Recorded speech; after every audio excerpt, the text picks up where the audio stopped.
Good evening dear friend, welcome to my YouTube channel agriculture exam study with Vinod sir. Agriculture exam study with Vinod sir channel में आपका स्वागत है।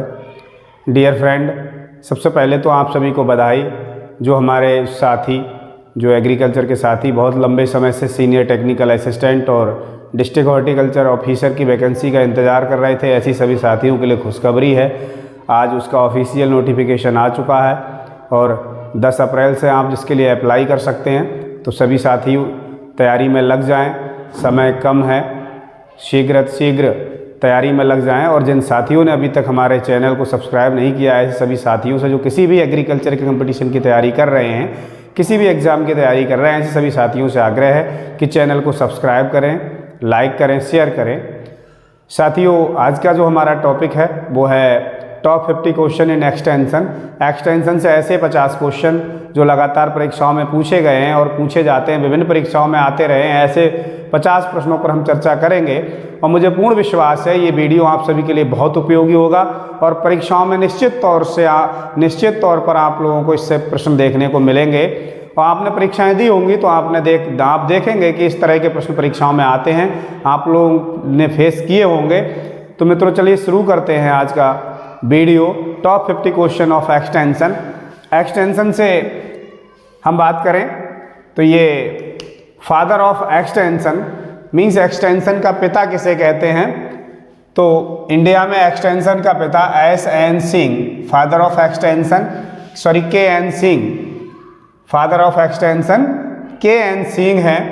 Extension derived from means extension किस भाषा का word है, किससे लिया गया है? तो ये लैटिन वर्ड है, ये लैटिन भाषा का शब्द है एक्सटेंशन।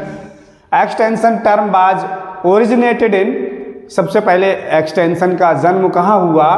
तो एक्सटेंशन जो शब्द बना, ओरिजिनेटेड हुआ, वो हुआ इंग्लैंड से।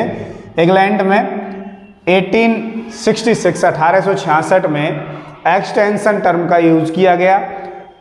Extension education term was first time use. और अगर हम बात करें एक्सटेंशन एजुकेशन की, तो एक्सटेंशन एजुकेशन जो शब्द था, जो टर्म था, वो फर्स्ट टाइम यूज किया गया कैम्ब्रिज यूनिवर्सिटी में। कैम्ब्रिज यूनिवर्सिटी में 1873 में एक्सटेंशन एजुकेशन शब्द का प्रयोग किया गया, वर्ड यूज किया गया, टर्म यूज किया गया। National commission on agriculture,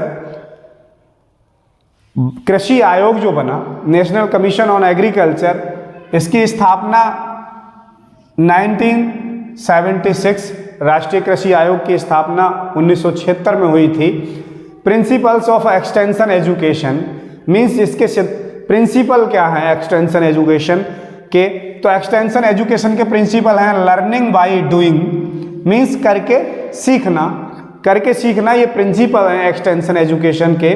goal of extension education, extension education का गोल क्या है, लक्ष्य क्या है? अगर लक्ष्य की बात की जाए तो एक्सटेंशन एजुकेशन का जो गोल है to promote the income of farmers means किसानों की इनकम को बढ़ाना, ये एक्सटेंशन एजुकेशन का गोल है। और प्रिंसिपल की बात करें तो लर्निंग बाय डूइंग मीन्स करके सीखना, ये एक्सटेंशन का सिद्धांत है, प्रिंसिपल है। हम बात करें फर्स्ट KVK कृषि विज्ञान केंद्र, KVK और KGK। KVK मीन्स कृषि विज्ञान केंद्र और KGK मीन्स कृषि ज्ञान केंद्र। तो भारत में पहले कृषि विज्ञान केंद्र की स्थापना 1974 में पौंडचेरी में हुई थी, जो परीक्षाओं में काफ़ी पूछा गया है। Lab to land development program बहुत ज़्यादा पूछा जाता है। Lab to land development, lab से लैंड की तरफ ये जो प्रोग्राम चला, lab to land development program, ये ICR के द्वारा 1 जून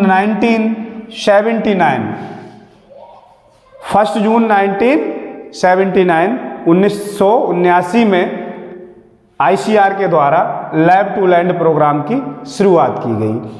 फुल फॉर्म ऑफ आत्मा ATMA, agriculture technology management agency, इसकी स्थापना 2004 में हुई थी।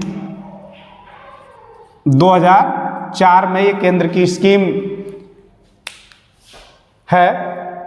नेशनलाइजेशन ऑफ बैंकों का राष्ट्रीयकरण, जो बैंकों का राष्ट्रीयकरण हुआ वो 1969 में हुआ था, 1969 में हुआ था। किसान भारती पीरियोडिकली, किसान भारती जो पत्रिका है वो कहाँ से निकलती है? तो ये पंतनगर से निकलती है। पंतनगर भारत का पहला कृषि विश्वविद्यालय की स्थापना भारत में पंतनगर में हुई थी, जो उत्तराखंड में है, जिसकी स्थापना 1960 में हुई थी। ऐसे भी प्रश्न पूछ लिया जाता, भारत का पहला कृषि विश्वविद्यालय तो पंतनगर था। National rural employment guarantee act means NREGA, national rural employment guarantee act NREGA. NREGA की बात करें तो नरेगा जो स्टार्ट हुआ ये 2005 में हुआ था। कम इन फोर्स एग्जिस्टेंस में जो आया, फोर्स में आया, वो 2006 से फोर्स में आया।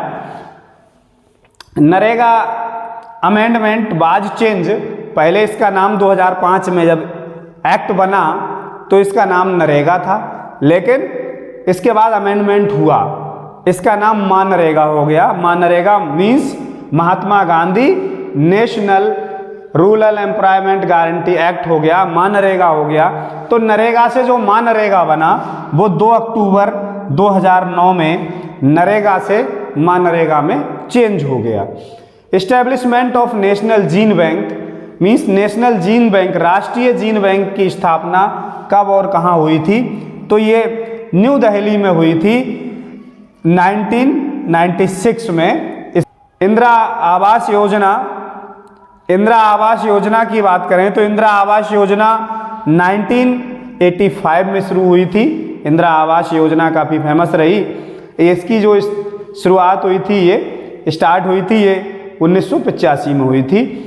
इसके बाद IRDP, full form of IRDP की बात करें, integrated rural development programme.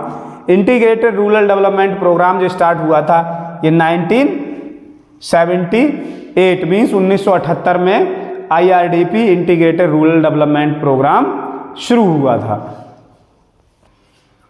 Training and visit system की बात करें, ट्रेनिंग एंड विजिट सिस्टम की शुरुआत 1974 में हुई थी और ये डेनियल ने की थी। डेनियल ने ट्रेनिंग एंड विजिट सिस्टम की शुरुआत की थी।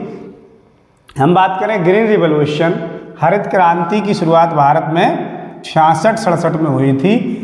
Grow more food campaign means अधिक अन्न उपजाओ आंदोलन जो चलाया था के मुंशी ने चलाया था, इसकी शुरुआत 1947-48 में की थी। गुड़गांव प्रोजेक्ट, गुड़गांव मीन्स गुड़गांव हरियाणा में जो है, वहाँ से शुरुआत हुई थी गुड़गांव प्रोजेक्ट की। ये FL ब्रे ने 1920 में चलाया था। गुड़गांव प्रोजेक्ट की शुरुआत FL ब्रे के द्वारा 1920 में गुड़गांव हरियाणा से की गई। श्रीनिकेतन प्रोजेक्ट, ये श्रीनिकेतन प्रोजेक्ट की जो चलाया था ये रविंद्रनाथ टैगोर ने। श्रीनिकेतन प्रोजेक्ट 1921 में इसकी शुरुआत की थी रविंद्रनाथ टैगोर ने। Sriniketan project sponsored by Rabindranath Tagore in 1921। 1921 में श्रीनिकेतन प्रोजेक्ट की शुरुआत रविंद्रनाथ टैगोर के द्वारा 1921 में की गई। सेवाग्राम प्रोजेक्ट बहुत ज़्यादा पूछा जाता है। सेवाग्राम की शुरुआत किसने की और ये कब की? तो ये महात्मा गांधी के द्वारा चलाया गया था। सेवाग्राम प्रोजेक्ट ये 1921 में इसकी शुरुआत की थी और ये वर्धा, गुजरात में एक जगह है वर्धा, वहाँ से सेवाग्राम प्रोजेक्ट की शुरुआत की थी। इटावा पायलट प्रोजेक्ट बहुत ज़्यादा पूछा जाता है। इटावा जो यूपी में एक जगह है, अपना यूपी में जो ज़िला है इटावा से इसकी शुरुआत की गई थी। इटावा पायलट प्रोजेक्ट की शुरुआत अल्बर्ट मेयर के द्वारा 1948 में की गई थी। मजदूर मंजिल प्रोग्राम, मजदूर मंजिल जो अभियान चलाया था, प्रोग्राम चलाया था, ये एस के डे के द्वारा 1947 में मजदूर मंजिल प्रोग्राम की शुरुआत की गई थी। इसके बाद मारथंडम प्रोजेक्ट, मारथंडम प्रोजेक्ट, ये मारथंडम तमिलनाडु से इसकी शुरुआत की थी और ये स्पॉन्सर हैच के द्वारा चलाया गया था और ये इसकी शुरुआत 1928 में हुई थी। मारथंडम प्रोजेक्ट की शुरुआत 1928 में स्पॉन्सर हैच के द्वारा की गई थी। First farmer adopt the new idea means farmer की जो कैटेगरी है, जो किसान की कैटेगरी है, इसे हम 4 कैटेगरी में बांटा गया है। Innovator, early adopter, late majority, early majority और लेट मेजॉरिटी और लीगार्ड मीन्स सबसे बाद में।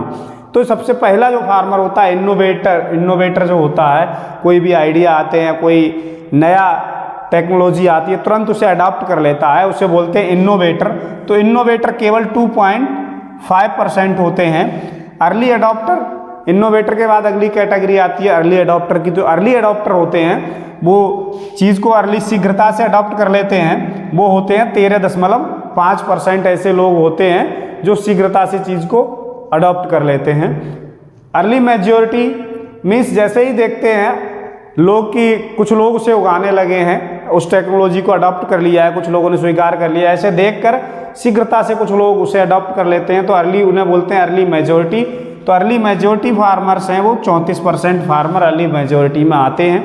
लेट मेजॉरिटी, इसके बाद अर्ली मेजॉरिटी को देखकर, अर्ली मेजॉरिटी, इनोवेटर और अर्ली अडॉप्टर इन सबको देखकर इसके बाद 34% फार्मर जो होते हैं वो स्वीकार करते हैं इस टेक्नोलॉजी को, इनोवेशन को, तो वो लेट मेजॉरिटी में आते हैं। इसके बाद लिजार्ड, सबसे बाद में, सबके बाद में जो लोग स्वीकार करते हैं ऐसे को हम लिजार्ड बोलते हैं, जो 16% फार्मर ऐसे होते हैं। Primary institution of society means society का प्राइमरी इंस्टीट्यूशन क्या है, वो है फैमिली। हमारी फैमिली, जो फैमिली है वही प्राइमरी इंस्टीट्यूशन है सोसाइटी का। Which is the traditional media of communication, पहले के ज़माने में मीडिया ऑफ कम्युनिकेशन, कम्युनिकेशन का माध्यम क्या था, मीडिया क्या थी, तो रामलीला ये गांव-गांव में अभी भी होती हैं। रामलीला जो होती थी वो रामलीला ट्रेडिशनल पुराने समय में कम्युनिकेशन का माध्यम था, वो ट्रेडिशनल मेथड था। Village panchayat act come into existence, जो विलेज पंचायत एक्ट है ये कब बना, एग्जिस्टेंस में आया, कब बना, 1958 में। Chairman of planning commission, planning commission के जो योजना आयोग होता है, योजना आयोग का अध्यक्ष कौन होता है, तो योजना आयोग के अध्यक्ष प्रधानमंत्री होते हैं, स्वयं प्रधानमंत्री योजना आयोग के अध्यक्ष होते हैं। Most people retained what they read means जो लोग हम जो पढ़ते हैं उससे हमें केवल 10 से 15% ही याद रहता है। जो हम पढ़ते हैं उसका हमें 10 से 15% ही याद रहता है। Most people kept in mind what they seen, अगर हम कोई चीज़ को देखते हैं, देख लेते हैं, देखते हैं तो ऐसी चीज़ें हमें 35% याद हो जाती हैं। और अगर हम देख भी लेते हैं, पढ़ भी लेते हैं और जान लेते हैं, पिक्चर क्लियर देख भी लेते हैं, read here and seen means पढ़ भी लेते हैं और सुन भी लेते हैं और देख भी लेते हैं, तो इस तरह से हमें 90% तक चीज़ें याद रहती हैं, हमारी मेमोरी में वो 90% सेव हो जाती है। तो ये कैटेगरी मेमोरी की है।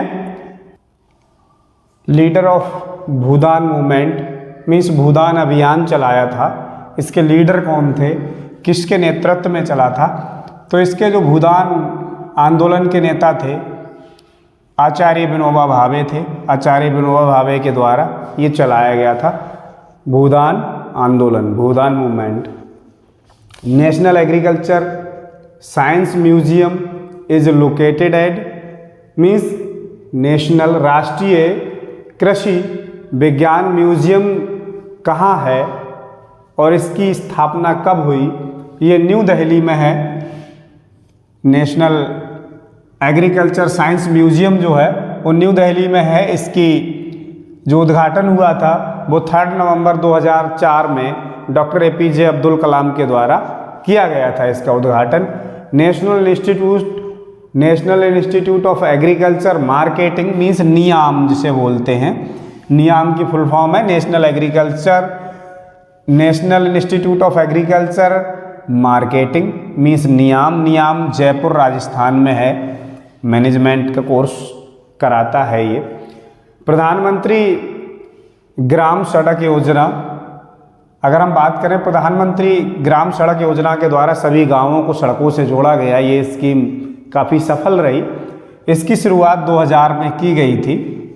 प्रधानमंत्री ग्राम सड़क योजना की शुरुआत सन 2000 में हुई थी। स्वर्ण जयंती ग्राम स्वरोजगार योजना, ये भी पेपर में बहुत पूछी जाती है। स्वर्ण जयंती ग्राम स्वरोजगार योजना, इसकी शुरुआत अप्रैल 1999 में हुई थी, स्वर्ण जयंती ग्राम स्वरोजगार योजना की। Who was the first chairman of national commission on farmers, जो राष्ट्रीय नेशनल कमीशन बना था, राष्ट्रीय कमीशन फार्मर, राष्ट्रीय किसान आयोग बना था, उसके जो पहले अध्यक्ष थे, फर्स्ट चेयरमैन थे, वो कौन थे? सोमपाल थे। इसके पहले चेयरमैन सोमपाल थे। The basic philosophy of extension education, जो बेसिक फिलॉसफी है एक्सटेंशन एजुकेशन की क्या है? Is to teach the peoples, people को, लोगों को बताना, पढ़ाना, हाउ टू थिंक, वो कैसे सोचें, ये इसका बेसिक प्रिंसिपल, बेसिक फिलॉसफी है एक्सटेंशन एजुकेशन की। The two important principles of extension education, जो इसके दो महत्वपूर्ण प्रिंसिपल हैं, दो महत्वपूर्ण सिद्धांत हैं एक्सटेंशन एजुकेशन के, वो हैं participation and leadership. Means participate करना और लीडरशिप डेवलप करना, ये एक्सटेंशन एजुकेशन के टू इम्पोर्टेंट प्रिंसिपल्स हैं। Most effective approach of personal contact, personal contact के लिए मोस्ट इफेक्टिव अप्रोच कौन सी है? तो ये टेलीफोन कॉल करके हम पर्सनल कॉन्टैक्ट कर सकते हैं। Agriculture extension work is a messenger man, जो एग्रीकल्चर एक्सटेंशन है वो किस तरह से वर्क करती है? एज ए मैसेंजर मैन की तरह, मैसेज देने के मैसेंजर मैन की तरह वो कार्य करती है। एक्सटेंशन टीचिंग इज हॉरिजेंटल, जो एक्सटेंशन टीचिंग है वो हॉरिजेंटल होती है। Individual contact method person to person होता है, जो इंडिविजुअल कांटेक्ट हम करते हैं ये पर्सन टू पर्सन होता है, जैसे फार्म विजिट या हम किसी के घर पर गए, तो ये सब इंडिविजुअल कांटेक्ट में आता है। इसके बाद ग्रुप कांटेक्ट में कम से कम 2 से 30 लोग होने चाहिए, तब हम उसे ग्रुप कांटेक्ट कहते हैं। जैसे स्कूल और सेमिनार, ये ग्रुप कांटेक्ट के उदाहरण हैं। मास कांटेक्ट के मीन्स बहुत बड़ी संख्या में कांटेक्ट, उसके लिए मोर देन 30%, 30 से अधिक लोगों से जो हम संपर्क करते हैं एक साथ में, वो मास कांटेक्ट होता है। तो ये जैसे टीबी है, न्यूज़पेपर है, बुलेटिन है, ये मास कांटेक्ट में आते हैं। एम्प्लॉयमेंट एश्योरेंस स्कीम की शुरुआत 2 अक्टूबर 1993, 2 अक्टूबर 1993 में हुई थी एम्प्लॉयमेंट एश्योरेंस स्कीम की शुरुआत। Flame photometer is use in the determination of, flame photometer का क्या परीक्षण, किसके परीक्षण के लिए हम फोटोफ्लैममीटर का यूज़ करते हैं, फ्लैम फोटोमीटर का यूज़ करते हैं? तो पोटेशियम के लिए फ्लैम फोटोमीटर का यूज़ करते हैं, पोटेशियम डिटर्मिनेशन के लिए। फ्लैम फोटोमीटर का हम यूज़ करते हैं किसके डिटर्मिनेशन के लिए? पोटेशियम के डिटर्मिनेशन के लिए। मैं उम्मीद करता हूँ ये आज के 50 क्वेश्चन, ये आपके 50 क्वेश्चन बहुत ही महत्वपूर्ण क्वेश्चन है आप सबके लिए, आगामी सभी परीक्षाओं के लिए बहुत ही उपयोगी सिद्ध होंगे। पूरा वीडियो देखें, बिना स्किप किए पूरा वीडियो, और भी इससे संबंधित टॉपिक वाइज वीडियो डाले गए हैं, उन सब वीडियो को भी देखें, तो निश्चित तौर पर आपको परीक्षाओं में बहुत सारे प्रश्न देखने को मिलेंगे। टॉपिक वाइज मुझे पूर्ण विश्वास है जो टॉपिक कवर किए गए हैं उनमें जो परीक्षा से संबंधित प्रश्न क्या एग्जामिनर पूछ सकता है या जो पूछे गए हैं उसी आधार पर क्वेश्चन बताए गए हैं, पढ़ाए गए हैं। तो सभी और भी साथियों से आग्रह है कि अन्य वीडियो को भी देखें। बहुत बहुत धन्यवाद।